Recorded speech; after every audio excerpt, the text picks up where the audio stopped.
Bonjour à toutes et à tous, Canari 31, heureux de vous retrouver cette semaine pour une nouvelle vidéo. Cette semaine, c'est la fin de la 4e semaine de préparation et on va attaquer la 5e semaine du coup, et qui correspond à la 2e phase de préparation. Comme vous le savez, je l'avais expliqué, il y avait la première phase de préparation où j'avais commencé à donner la vitamine E à mes mâles, car les mâles sont plus longs à préparer que les femelles. Du coup, maintenant, on attaque la 2e phase où je vais expliquer comment je procède. Donc, comme je l'ai dit, cette semaine, j'attaque la 5e semaine de préparation. Donc, j'ai fini la 4e semaine. Comme je vous l'avais dit dans les vidéos précédentes, moi, ma préparation, je la fais en 2 phases. Donc la première phase c'est fini. Pour ceux qui n'auraient pas suivi, ma première phase était très simple. Le lundi j'étais à l'eau, le mardi au vinaigre. Le mercredi c'était eau pour les femelles, vitamine E pour les mâles. Le jeudi c'était du vinaigre. Le vendredi c'était de l'eau. Le samedi j'utilisais du Mutavit parce que je n'avais plus d'Omnivit. Donc le Mutavit ça a les mêmes ingrédients que l'Omnivit, mais les doses sont différentes. Donc pour compenser, j'ai mis du Mutavit, mais normalement c'était de l'Omnivit. Parce qu'il y a plus de vitamine A dans l'Omnivit. C'est un concentré de vitamines en fait. Donc voilà pour cette petite parenthèse. Et le dimanche, c'était de l'eau pour les femelles et vitamine E pour les mâles. En ce qui concerne la pâtée, j'en donnais qu'une fois par semaine chez les mâles, donc là c'était le dimanche. Et pour les femelles, j'en donnais 2 fois par semaine, donc c'était le mercredi et le dimanche. Ça, c'est pour ma première phase de préparation. Pour la 2e phase de préparation, il y a du léger changement. Comment je procède? Donc le lundi, c'est du vinaigre. Le mardi, c'est de l'eau pour les femelles plus vitamine E pour les mâles. Le mercredi, c'est de l'Omnivit. Le jeudi, c'est de la vitamine E pour tout le monde. Le vendredi, c'est du vinaigre. Le samedi, c'est de l'Omnivit. Et le dimanche, c'est de la vitamine E pour tout le monde. En ce qui concerne la pâtée, cette fois, j'en donne 2 fois par semaine aux mâles. Et toute la semaine chez les femelles. Donc là, ils auront de la pâtée tous les jours, les femelles, jusqu'à la repro. Et ensuite, les mâles en auront tous les jours quand je mettrai les mâles avec les femelles. En ce qui concerne l'alimentation, on se retrouve tout de suite pour que je vous explique comment je procède, qu'est-ce que j'utilise et en quelle quantité.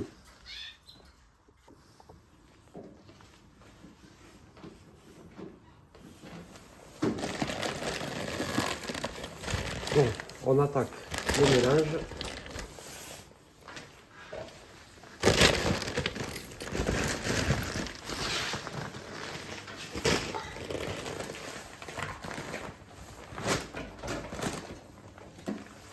Pour 1 kg, je vais rajouter 25 g de chardon-marie.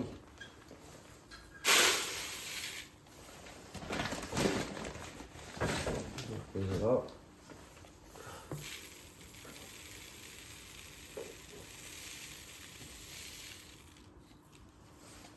Il y a 1 kg.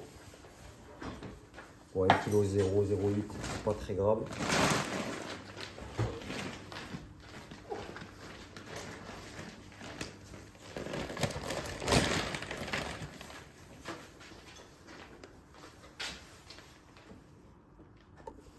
Alors ce mélange, comme vous pouvez le voir, il est quand même assez noir, donc riche. Il se constitue de 62% d'alpiste, 5% de graines de lin, 5% d'avoine pelée, 5% de chanvre et 15% de Niger. À ça, je vais venir ajouter 2,5% de chardon-marie et je vais y ajouter 5% de périlla, parce que de la périlla il n'y en avait pas dedans, donc je vais en rajouter. Donc 2,5% de chardonnay, ça représente sur mon mélange d'1 kg, ça représente 25 grammes. Donc je vais venir peser 25 grammes. Voilà, à peu près, on n'est pas à 1 gramme près. Donc là, en l'occurrence, il y a 26 grammes, ça suffit. Je vais venir le rajouter à mon mélange. Pourquoi j'en mets si peu? Parce que le chardonnay, c'est une graine qui est très très dure à décortiquer et ils ont besoin d'entraînement pour ça.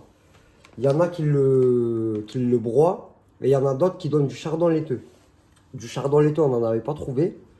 Donc on a opté pour le chardonnay. Et le chardonnay, comme je vous l'ai dit, ils ont besoin d'entraînement. C'est une graine qui est super dure à décortiquer. Et c'est pour ça qu'on en met peu. Et pourquoi on en met? Parce que c'est une graine qui renforce le foie. C'est un médicament naturel. Voilà, ça prévient contre toutes les maladies du foie. Donc en cette période de préparation où on travaille avec des graines assez riches et des compléments alimentaires, et la mue qui va suivre juste après la période de repos, c'est toujours bien de renforcer le foie naturellement. Ensuite, je vais venir peser ma périlla blanche. Donc, je vais rajouter 5% de périlla blanche. Donc, sur 1 kg, ça fait 50 grammes. Je me base toujours à mon kilo de graines. Je ne calcule pas le chardonnay que j'ai mis dedans. Je me base à mon kilo de graines. Donc, du coup, je vais venir rajouter 50 grammes.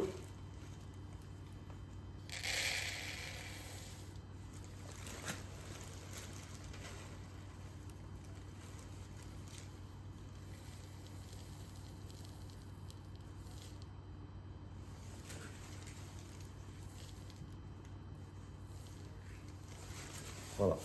Les 50 grammes sont pesés. Je vais l'ajouter à mon mélange. Ça, c'est un mélange que je vais donner aux mâles et aux femelles. Les mâles, vu que je leur mets de l'alpiste en permanence, je ne vais pas le couper à l'alpiste, celui-là. Comme on arrive à la deuxième phase de préparation, ils ont aussi besoin d'être renforcés et d'être plus ou moins engraissés car ils vont prendre le relais avec les femelles quand il y aura les petits. Donc il faut quand même qu'ils aient un apport de vitamines et de gras assez important. Selon moi, je réfléchis comme ça. Après, il y en a d'autres qui donnent de l'alpiste en permanence et pas de graines noires. Tout dépend, chacun son chacun. Ensuite, j'ai fini avec mon mélange de graines. Je vais faire ma pâtée. Donc là, pour vous montrer, je vais peser 100 grammes. Juste pour vous montrer ce que j'utilise en complément et comment je fais. Donc, je vais revenir tarer mon récipient.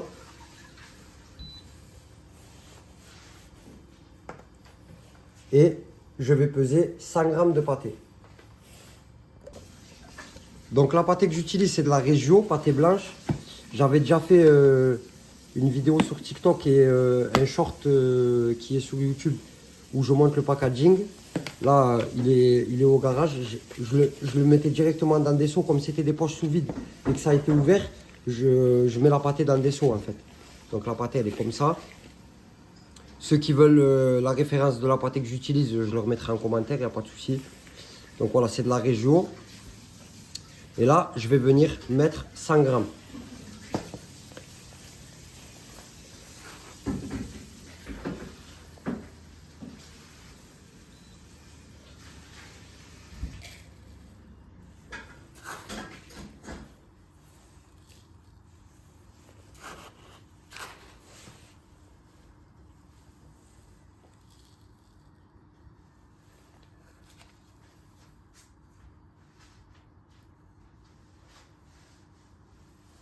Voilà, une fois qu'il y a les 100 grammes,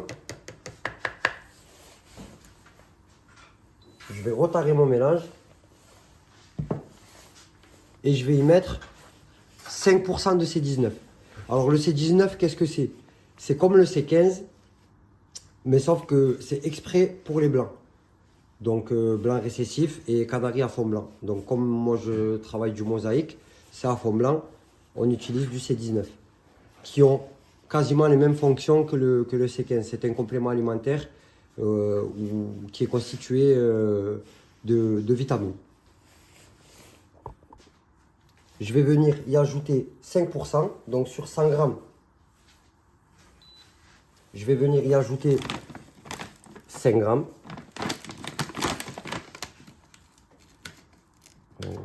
Okay.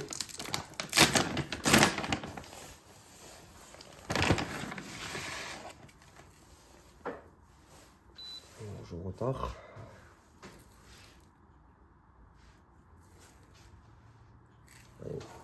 Il y en a un peu plus, il y a 6 grammes, mais c'est pas très grave.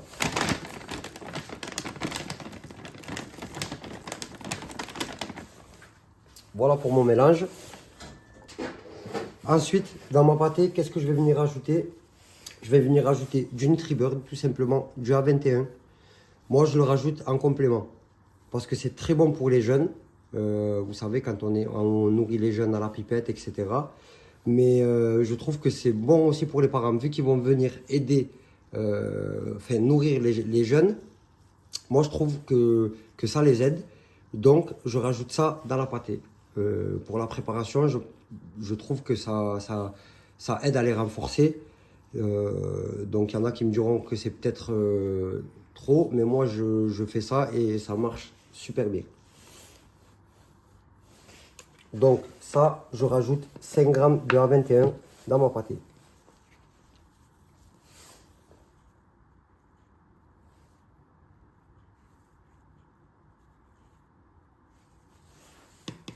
Voilà. Une fois que j'ai rajouté mes 5 grammes d'A21, mon mélange est prêt. Je vous le dis, je ne l'ai pas dit, ce n'est pas un placement de produit. Je fais aucun placement de produit pour aucune marque qu'il y a ici. Donc voilà, je préfère être clair avec vous. Il n'y a pas de placement de produit. Tout ça, ça a été acheté sur nos fonds personnels. Voilà. Donc en ce qui concerne l'alimentation, j'utilise une alimentation riche en hiver parce que comme il fait froid dans le garage, eh ben, je préfère leur donner une alimentation un peu plus riche. Et je changerai à la mue, je leur changerai l'alimentation. Arrivé le printemps ou l'été, après qu'ils aient sevré les jeunes, j'utiliserai du Manitoba Platino. C'est pas un placement de produit, c'est que c'est juste pour moi, c'est un des meilleurs du marché, donc j'utiliserai celui-là qui est riche en alpiste. Il constitue, je crois, 82% d'alpiste. Donc voilà, j'utiliserai plus de graines blanches en fait. Voilà. Voilà pour mon alimentation, voilà pour mes canaris. Voilà, vous voyez, ils se portent à merveille. Aujourd'hui, c'est brocoli pour tout le monde. Le petit plaisir de la semaine. Voilà. Tout le monde se porte bien.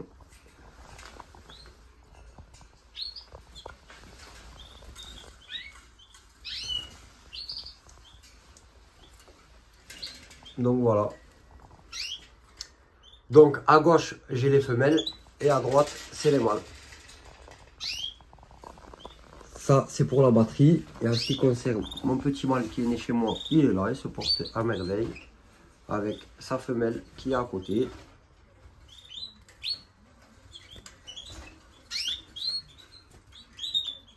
Ils sont un peu gonflés là parce que, comme vous voyez, il fait 5 degrés, donc il fait très froid.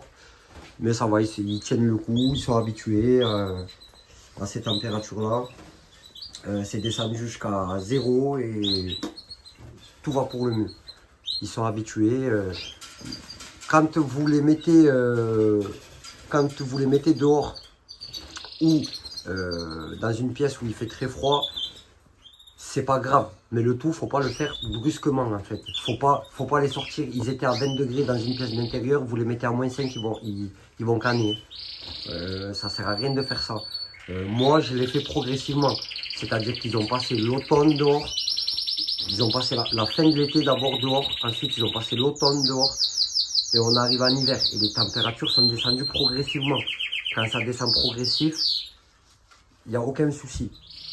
Voilà, il n'y a aucun problème. Mais si vous êtes dans une pièce d'élevage à 20, 22 et que vous les descendez à -5, ils vont canner. Ça sert à rien de faire ça. Donc voilà pour ce petit conseil. Voilà pour cette vidéo. J'espère que cela vous a plu. On se retrouve la semaine prochaine pour un nouvel épisode, pour la suite de la préparation.